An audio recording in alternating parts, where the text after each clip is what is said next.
Inspiring interviews with today's top landlords. This is the Rental Income Podcast. And now, Dan Lane. Debbie, do you think right now is a good time to invest in a rental property? Absolutely, Dan. There's no time like the present.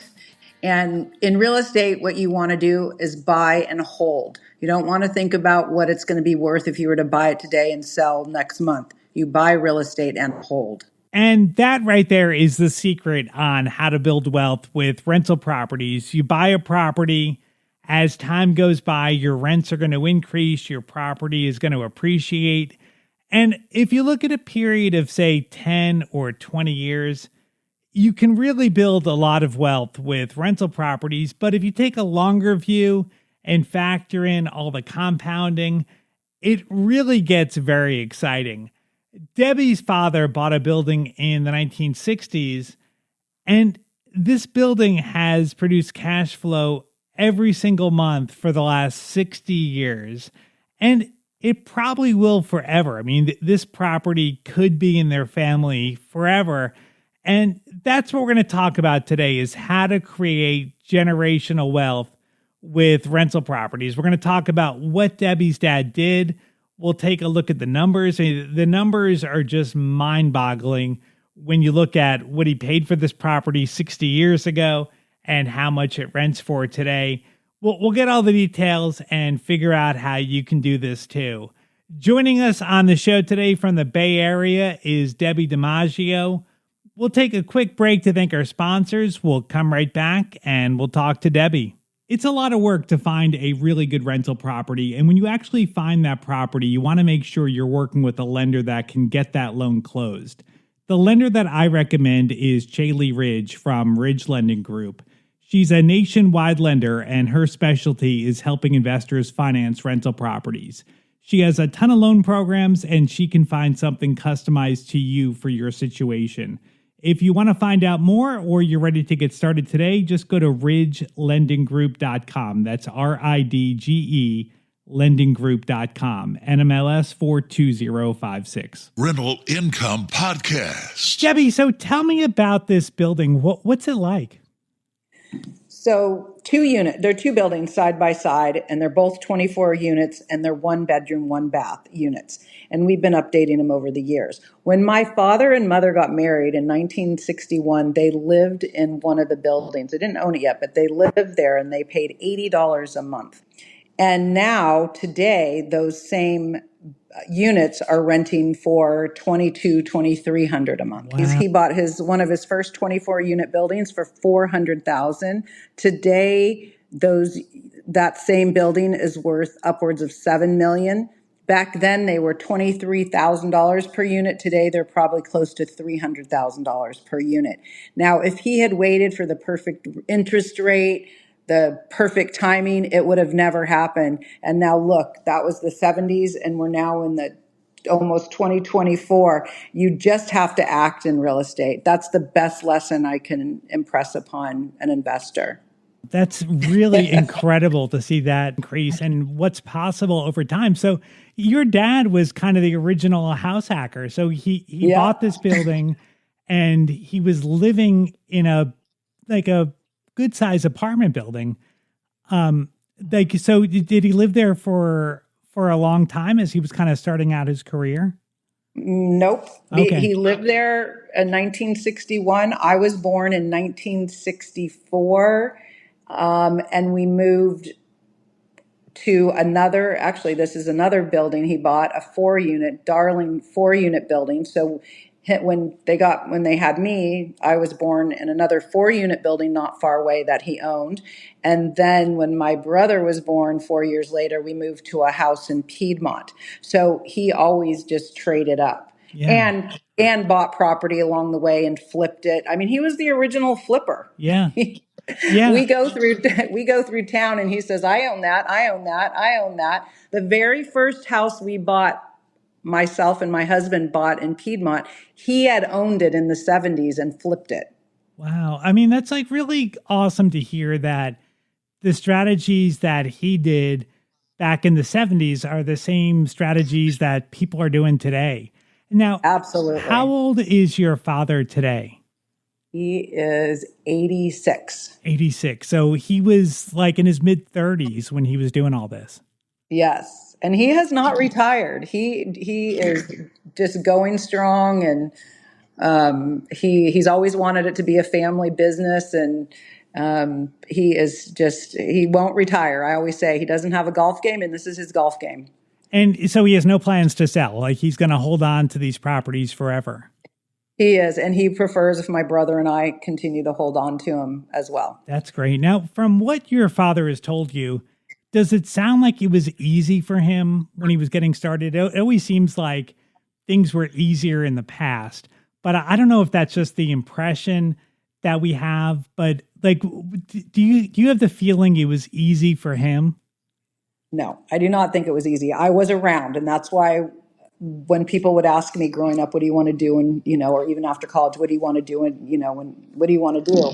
And I said, well, the only thing I don't want to do is real estate, because my dad was always on the phone. He was always working. He was always had meetings. There were no cell phones at the time. Remember, there was no email. So he was always tied to the phone. And I spent most of my, guess it was junior high mostly, he also owned shopping centers. So one of them wasn't doing very well. It had been a bad time. And we were spending all our time driving up to Rohnert Park, to Santa Rosa, to check on the building and the manager. And there were some that did really well and probably seemed easy, some easy flips, like we all have in our careers. And then there were some that weren't so easy. So it's not always, it wasn't easy it was just hard work, just like anything else. So the two buildings that we're going to talk about today, they're side by side 24 unit apartment buildings. Does he own anything else besides that? Yes, he does. And he used to own one across the street. So it was like the game of Monopoly. He owned three right in a row. He owns a couple townhomes in Oakland, California, and then he owns a few in Scottsdale, Arizona, because my husband and I had bought a second home we built a second home in Scottsdale because we believe in real estate, and the prices were so low back then. And then my dad ended up buying two near our home there in Scottsdale, and he still owns them today. And I prefer him having them there right now because it's a really beautiful community. It's called DC Ranch. We were there when it was just starting to be developed, and it's a really magical place. And it gets good tenants. They do tend to stay long. And it's just a beautiful area. And the units were built new. It's probably been, 25 years ago now, but they're really nice. And the area is very nice in Scottsdale. It's a very high-end area. So it gets good rents. It gets good tenants. Just a really nice place to live. So tell me about the rental income that these properties have produced over the years and how that's really helped your family. Yeah, for these two buildings that he owns, him and my mom live off that income, and that has provided them a very nice life. And sometimes they're not always rented, but once, so it's like a good year and a bad year when you're working in any 9-to-5 job, right? Mm-hmm. So, but when they're all filled up and rented and getting good rents, it's a better year that year. Yeah. But it has provided him a life where it's passive income in a sense, right? Totally. And is he managing the properties, or does he have a property manager? Yes. So he has a property manager that's off-site, and there's a team of people who take care of the property. And then because there are more than 16 units, he has on-site managers. So in California, if there's 16 units or more, you need to have an on-site manager, a janitor, a housekeeper, or another responsible person living on the premises. So I just advise your listeners to check with their county or town or city. Yeah. Sure. I mean, that's like a big thing. That's a huge cost. So, So for both of the buildings, does he have to pay for a manager to live in both buildings or in each building? So that's a long-winded question I can't answer here. I got you. Yeah. All right. So let's talk about the money that he needed to get started. So So for the first building, he bought it for 400,000. I don't know how the down payments worked 50 years ago. How much Yep. cash did he have to bring to the table to buy this building? Sure. So in the 70s, he bought that building for 400,000, and he put 100,000 down. Wow. Okay. I mean, that's a lot of money back then. Yeah. And I know, so right? that money came from, like you mentioned, he was house flipping and he had other projects. Was Correct. he just taking that money and investing it into other properties?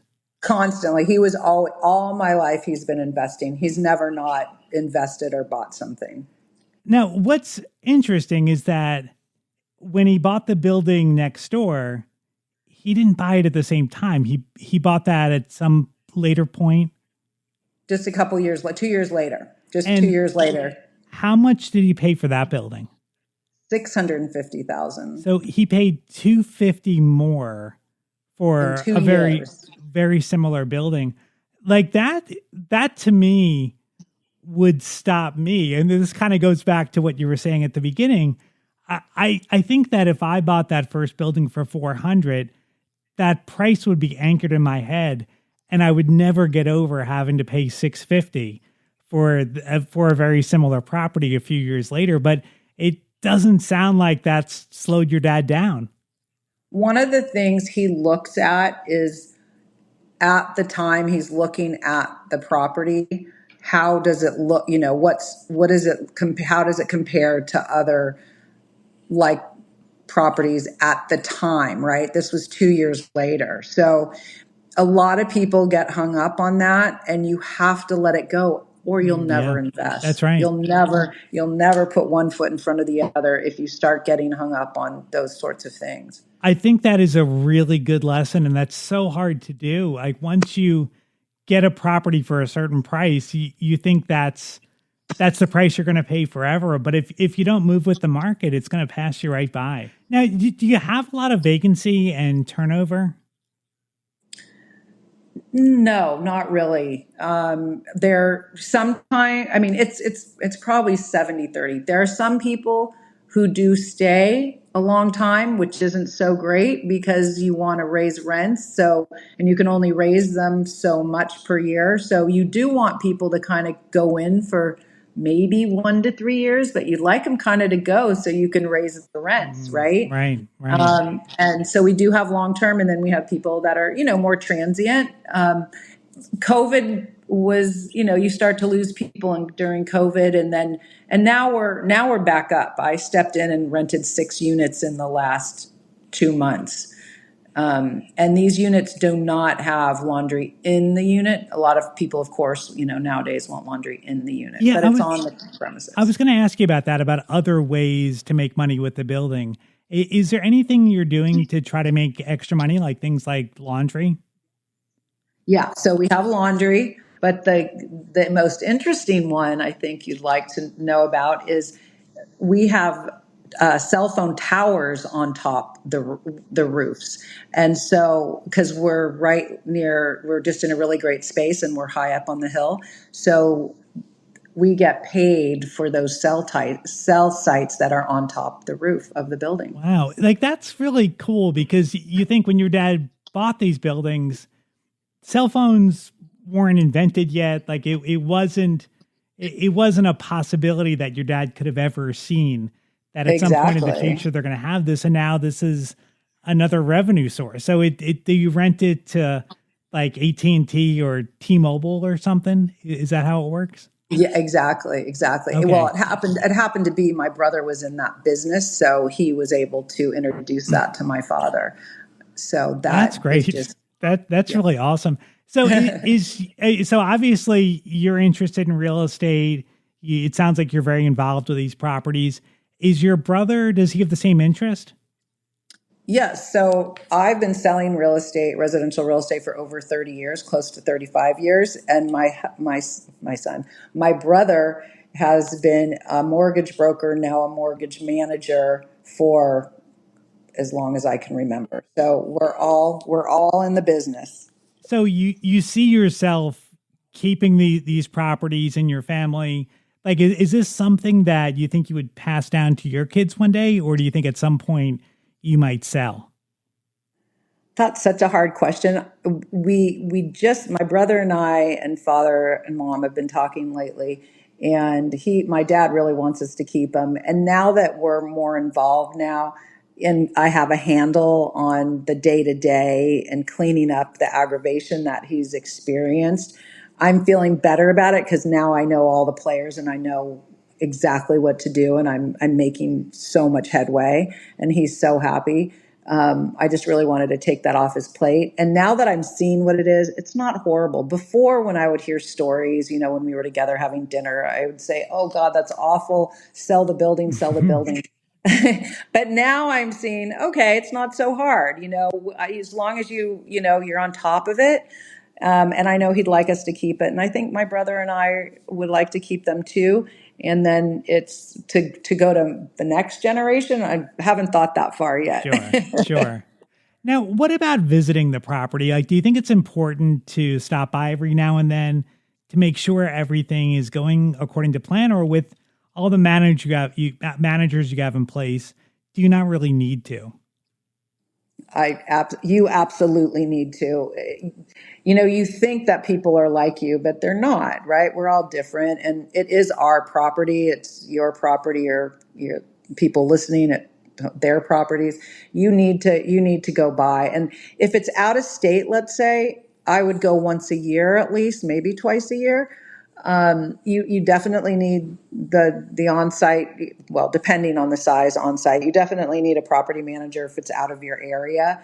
But I highly recommend that and we live close by to the Oakland properties. So we do go, and my dad goes there a lot because he loves to make the building look really beautiful, and he goes overboard in the gardens, and he wants it to look like an Italian villa. So he has a lot of pride of ownership. But I highly recommend that you go and check on your buildings 100%. Don't just, if you're not interested in that sort of investment, a real estate, then do I'm blanking, like a Taco Bell, a gas station, do something, the triple net, do something different than a home or units. You really need to see who's living in your building, see how it's being taken care of. How does the exterior look? How does the front entry look? How is the building look overall? Is it deteriorating? How is the garden looking? You really need to check on your investment for sure. What an incredible story. Debbie's dad was all in for both buildings for just over $1 million. And today those properties are worth a combined $14 million. Plus they generate $1 million a year in rents. I mean, what's not to love about rental properties? As Debbie mentioned a little bit earlier, she is a realtor in the Bay Area. If anyone is buying real estate in that area and you want to connect with Debbie, I've got her contact information on the website. You can find it at rentalincomepodcast.com/episode 450. I'd like to thank Chaley Ridge for sponsoring today's episode. Chaley is a nationwide lender, and her specialty is helping investors finance rental properties. She has a ton of different loan programs. If you want to find out more, you can reach out to Chaley personally at ridgelendinggroup.com. That's RIDGE lendinggroup.com, NMLS 42056. Thank you so much for checking out the podcast today. Make sure you follow the podcast. I put out a new episode every single Tuesday.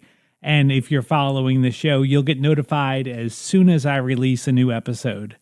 My name is Dan Lane, and this has been the Rental Income Podcast.